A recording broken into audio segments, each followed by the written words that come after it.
Thank you for joining us today. All across BJC, our teams reflect the great diversity of the communities we serve. Diversity, equity, inclusion, and belonging are more than buzzwords. They're the values that we embrace, the differences that we celebrate, and the everyday reality that we live. We value and welcome others who are different from us, and we seek understanding with those who work beside us and those we care for day in and day out.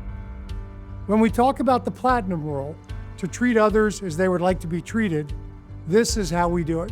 Over the past years, we've had chats about the importance of diversity, equity, inclusion, and belonging at both BJC and St. Luke's. Conversations about what it means to us as an organization and the steps we're taking together to create an inclusive culture that embraces these values. This year, the conversation expands beyond us, with a diverse group of colleagues sitting down to discuss our progress and our impact, the work still to be done, and just how much of a gift our differences truly are, and just how similar we are despite those differences. All across our organization, people look different, people sound different, and people are different. And that's what makes BJC a truly great place to work. And so as we listen to these conversations, we hope you'll gather around, lean in as we continue our journey.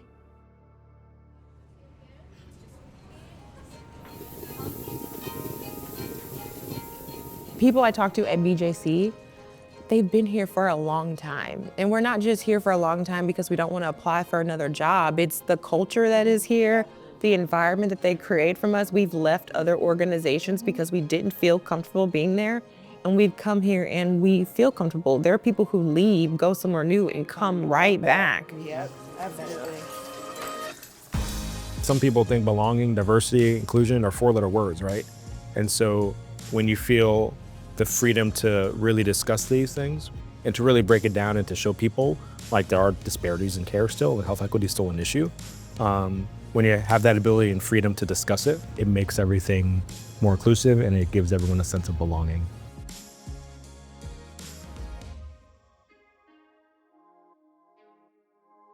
I think that the BJC keeping their standard.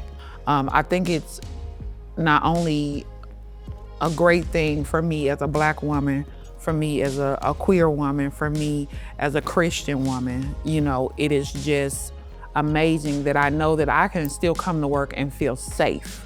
Yeah. One of the things that I like about BJC is that diversity is not just African American and Caucasian, right? It's not just that. It is the LGBTQ, it is veterans, it is people of different international backgrounds. So that is one of the things that I like about it, is that it is a melting pot. The way that I manage or talk to Tanya may not be the same way that I talk to Jules. One of the biggest things that I did when I took over that practice was a get to know me sheet where everybody put little fun facts down about each other, and they got to know each other by opening up that can of worms. We're putting those guards down and being vulnerable and getting to know one another, knowing that you're different than me and I'm different than you. We come from different backgrounds, we have a different walk. It may not be the same, but we can find a common ground on these topics. I'm a Christian, and so if you come into my lab, you'll see a lot of Bible verses, you'll hear Christmas music that plays or Christian music that plays.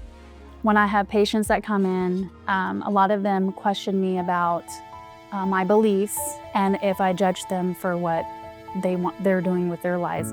It's not my role to judge you on what you want to do with your life. I'm just here to take care of you. I'm here to make sure that you have the best experience possible.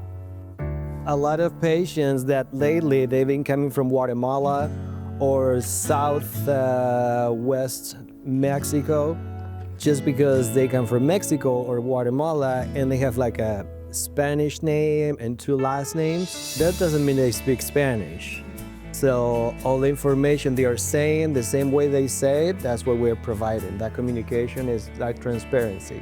They always want to know, why do we have to ask them what their preferred language is? And it's because we want to be able to talk to them about their health care in the language that they feel comfortable in. I was able to interpret for a patient that was passing away during 2020 when we weren't able to have any visitors. We had the interpreter machines, but they could not hear him. He was on a CPAP machine, wasn't able to speak anything. They couldn't hear him. It was over the Volt phone. We were all in masks, masked up. I was able to tell his last words because that patient passed away that night. He was about to get ventilated.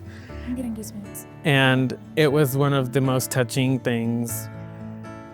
The patient was like, you've been the best son that you've ever had to me. And then the son was saying, you were the best father. And then I found out the next day that he had passed away. And it was just one of the most rewarding yet really sad stories has happened to me. Well, what a service you performed for this family. And you didn't, from what you just said, you didn't think twice about jumping in. No, I didn't. And I didn't think it's fine. And I think that's part of what makes Where We Work so great, is that it fosters acts like that. Midwest, sometimes things are, things are not as accepted here as they are in other places. And so sometimes we have patients that have a problem with that specifically, the patient being, whether they're African American or if they're LGBTQ member, they don't want them to take care of them. When someone says, I don't want this person to take care of me, I'll ask my staff member, how do you feel about that? I had one experience at BJH about a year and a half, 2 years ago, where a patient didn't want me to take care of them because they perceived me as a lesbian, which I don't identify as a lesbian, but that wasn't a conversation I was going to have with the patient. But the patient was very mean and aggressive and threw things at me. And and so, the charge nurse never asked me that question, but I just said, I am not taking care of this patient anymore because I don't feel safe, So when I was in as a medical assistant, there was a patient who did not want me to take care of them based off of my skin tone. My provider was an advocate. He was very strong in making sure that his patients understood that I was supposed to be respected just like he is supposed to be respected. So that helped set the standard of care right out of the gate, and I really appreciated that. And I think that's why we had a really great relationship going forward.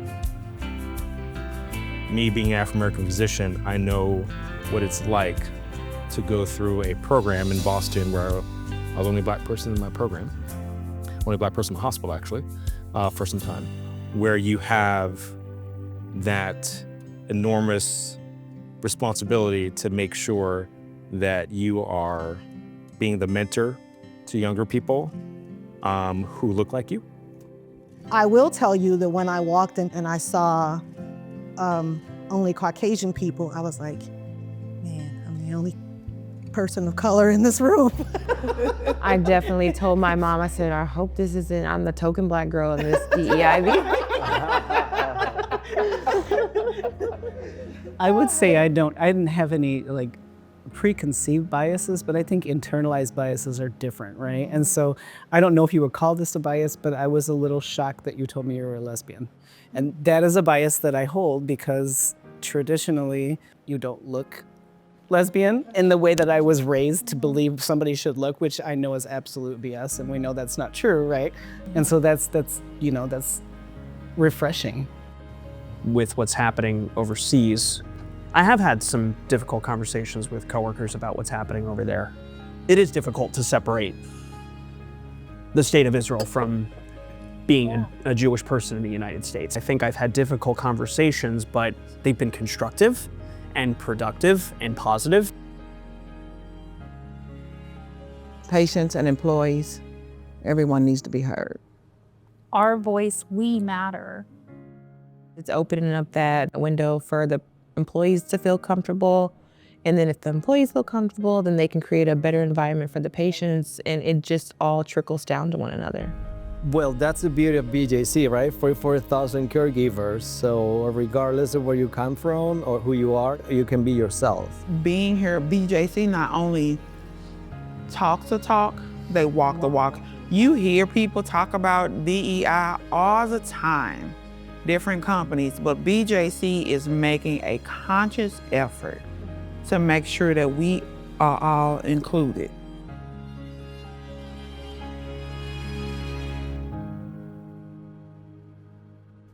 Thank you to everyone who participated in these conversations. We see you, hear you, and know your voices represent so many others across our health system. What a gift to have colleagues who are willing to be vulnerable and share their personal perspectives about such important values. This year, let's learn from their example. See the world through somebody else's eyes. Learn from their experiences. And then let them learn from yours. We are all different. We come from different places, different families, with different cultures. That diversity is a gift. And our world will continue to become a better place the more we embrace it. So have a conversation. Give the grace we hope others will afford us. Learn about others and share about yourself. And then bring that unity to our patients and our communities. And to everyone watching today, thank you as well. We will continue to deliver the resources and opportunities to help you learn and experience all the great diversity we have here at BJC Health System. In closing, I'd encourage you to get involved. Attend an event or join a connections group. Tap into some of our diversity, equity, and inclusion and belonging resources located on our SharePoint site. Gather around with a new and diverse group of friends or colleagues. Seek to have courageous and respectful conversations. And like Rich said, learn from each other. BJC is an incredible place with amazing people, and there are so many ways to get involved. Thank you for gathering with us. And thanks for all that you do each and every day for our patients, our team members, and the communities we serve. Together, we are BJC.